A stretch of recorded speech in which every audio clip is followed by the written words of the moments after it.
Teens are getting the HPV vaccine, leaving them at risk for several types of cancer. That's according to the CDC. The CDC released numbers today showing 4 out of 10 girls and 6 out of 10 boys ages 13 to 17 have not started the recommended HPV vaccine series. Minnesota is doing slightly better, but health officials say the state is not where it wants to be. These vaccines prevent diseases that can literally kill our children. Jean Dobson elected to have her son Gavin vaccinated for HPV a few months ago when he turned 11. Both of Doug Hernandez's sons were given the vaccine as well. That HPV vaccine can prevent cancer.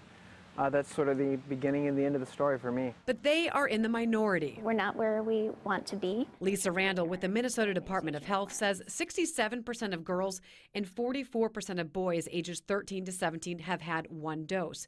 And while the state falls slightly above the national numbers, she calls them concerning. The cancers that HPV causes are very real and very common. About 26,000 people a year in America get cancer because of HPV. Randall reports roughly 80% of women in the U.S. will have an HPV infection.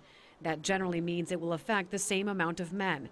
The HPV virus causes several types of cancer, with the most common being cervical. It's really just crushing to think of the burden and the family tragedies that have happened because of this vaccine because of this disease that didn't have to happen. Dobson has seen it firsthand.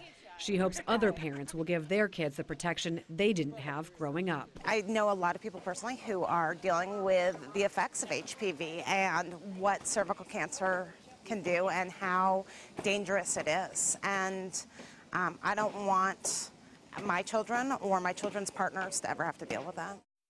There are 2 other vaccines recommended at ages 11 and 12, one to protect against meningitis, the other Tdap. Both are required to begin 7th grade in Minnesota. Health officials recommend getting the HPV vaccine at the same time, although it is not required.